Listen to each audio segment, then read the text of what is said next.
লক্ষ্য মহিলা সবলীকৰণ। দেশৰ ভিতৰতে সৰ্ববৃহৎ আঁচনিৰ আৰম্ভ অসমত। বিহালীৰ উপ নিৰ্বাচনত দিয়া প্ৰতিশ্ৰুতি মতেই কাম মুখ্যমন্ত্ৰীৰ।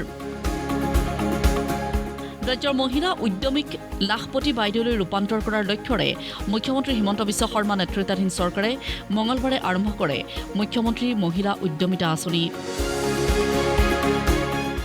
বিগত লোকসভা নিৰ্বাচনৰ সময়তেই ৰাজ্যৰ আত্মসহায়ক গোটৰ মহিলা সদস্যসকলক 10,000কৈ টকা দিয়াৰ প্ৰতিশ্ৰুতি প্ৰদান কৰিছিল মুখ্যমন্ত্ৰীয়ে।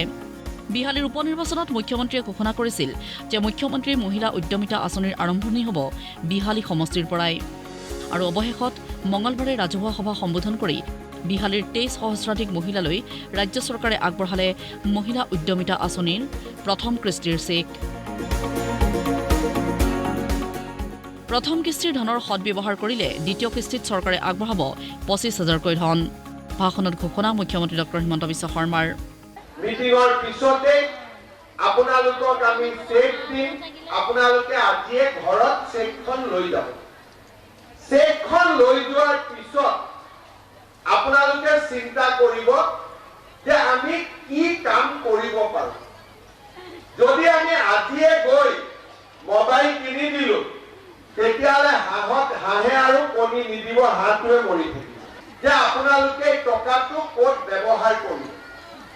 যিসকল আই মাতৃয়ে এই টকাটোৰ সৎ ব্যৱহাৰ কৰিব, অহা বছৰ তেওঁলোকক আমি 25,000 টকাকৈ তেওঁলোকক আমি আগবঢ়াম। এই 25,000 টকাৰ 12,500 মই বেংকৰ পৰা আনি দিম, 12,500 চৰকাৰৰ পৰা দিম। চৰকাৰৰ টকাটো ঘূৰাই দিব নালাগে, বেংকৰ টকাটো ঘূৰাই দিব লাগিব, কিন্তু সুদ দিব নালাগে। 25,000 টকাৰ সদব্যৱহাৰ কৰিলে তৃতীয় পৰ্যায়ত 50,000 টকা আগবঢ়োৱা হ'ব বুলি ঘোষণা মুখ্যমন্ত্ৰী ডক্টৰ হিমন্ত বিশ্ব শৰ্মাৰ। আৰু যিসকলে সুন্দৰভাৱে এই 25,000 টকাৰ সদব্যৱহাৰ কৰিব, তেওঁলোকৰ তৃতীয় বছৰটোত আমি 50,000 টকা কৰি আমি আগবঢ়াম।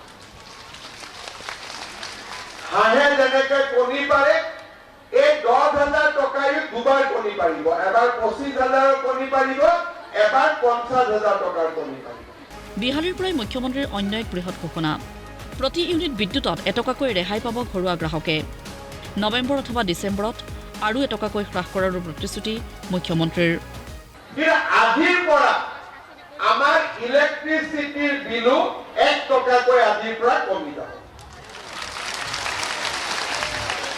অৰ্থাৎ 1 মেত যেতিয়া ইলেক্ট্ৰিচিটি বিল আহিব, 1 টকা প্ৰতি ইউনিটৰ দাম কমিব।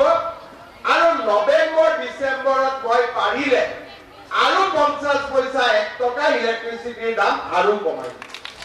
মেট্ৰিক পৰীক্ষা দিবলগীয়া শিক্ষাৰ্থীলৈ ঘৰুৱা শিক্ষকৰ বাবদ ধন আগবঢ়োৱাৰ প্ৰতিশ্ৰুতি মুখ্যমন্ত্ৰীৰ।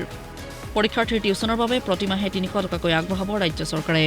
কিমান ল'ৰা ছোৱালীয়ে মেট্ৰিক পৰীক্ষা দিব, 6 মাহ আগৰ পৰা তেওঁলোকৰ বেংক একাউণ্টত মই 300কৈ টকা দিম, যাতে মাষ্টৰক আমি টিউচন বা ঘৰত গাঁৱত যোন ল'ৰা ছোৱালী অলপ শিক্ষিত ল'ৰা ছোৱালী থাকে, তেওঁলোকে যাতে গধূলি আমাৰ মেট্ৰিক কেণ্ডিডেটখিনিক পঢ়ুৱাব পাৰে। এখন গাঁৱত 10 গৰাকী মেট্ৰিক কেণ্ডিডেট আছে। গাঁৱতে এজনী পঢ়া জানা ছোৱালী আছে। মেট্ৰিক কেণ্ডিডেটটোৰ বেংক একাউণ্টত মই 300 টকা দিম। 10 গৰাকী ছোৱালী লৰাই লগ লাগি 3 × 10 3,000 হ'ল। গাঁৱৰ পঢ়া ছোৱালীজনীক পইচাটো দিলে সদায় গধূলি 2 ঘণ্টা সময় ছোৱালীজনীয়ে ল'ৰা ছোৱালী কেইটাক চাই দিয়ে। মেট্ৰিক পৰীক্ষাটো যেতিয়া আগতকৈ ভাল হ'ব নে নাই? এতিয়া আপোনালোকেতো এইবিলাক কথা কোৱাই নাই, মইহে ভাগিন কেইটাৰ কাৰণে চিন্তা কৰি আছো, হয় নে নহয়? বিহালীৰ মঞ্চৰ পৰাই কংগ্ৰেছক কটাক্ষ কৰিবলৈ নাপাহৰিলে মুখ্যমন্ত্ৰী হিমন্ত বিশ্ব শৰ্মাই। কংগ্ৰেছৰ ধুতি লুঙিৰ ৰাজনীতি নে বিজেপিৰ অৰুণোদয় ভাল? সভাত উপস্থিত থকা হিতাধিকাৰীক প্ৰশ্ন মুখ্যমন্ত্ৰী ডক্টৰ হিমন্ত বিশ্ব শৰ্মাৰ। কংগ্ৰেছৰ মানুহবিলাকে মোক মাজে মাজে কৈ থাকে, এই হিমন্ত বিশ্ব শৰ্মাৰ সপোনত যি দেখে তাকে কৈ থাকে।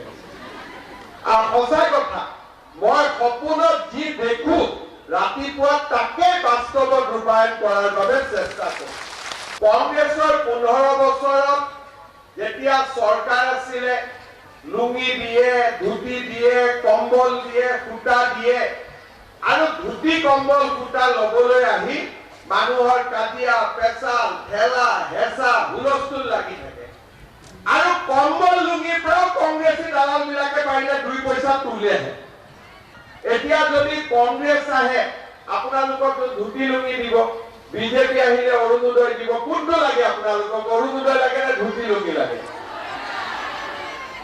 অৰুণোদয় লাগে এতিয়া ভুলতে যিবিলাকে কংগ্ৰেছক ভোট দি দিয়ে তেওঁলোকে এইটো বুজি পাব লাগে যে কংগ্ৰেছ আহিলে অসমত ধুতি কম্বল আহিব আৰু বিজেপি আহিলে অসমত অৰুণোদয় নিযুত মইনা লাখপতি বাইদেউ আহিব ৰাজ্যৰ 27 লক্ষাধিক মহিলাই লাভ কৰিব মুখ্যমন্ত্ৰীৰ মহিলা উদ্যমিতা আঁচনিৰ ধন প্ৰথম কিস্তিৰ ধন এতিয়া হিতাধিকাৰীসকলে মুখ্যমন্ত্ৰী আশা কৰা ধৰণে ব্যৱহাৰ কৰে নে নকৰে সেয়া হ'ব অত্যন্ত গুৰুত্বপূৰ্ণ যদিহে ধনৰ সদ্ব্যৱহাৰ নহয় তেন্তে মহিলা উদ্যমীক লাখপতি বাইদেউলৈ ৰূপান্তৰ কৰাৰ স্বপ্নও অসাৰ হ'ব এখন অভিলাষী আৰু সৰ্ববৃহৎ আঁচনিৰ পৰিসমাপ্তি কেনেধৰণৰ হয় সেয়া এতিয়া সময়ৰ হাতত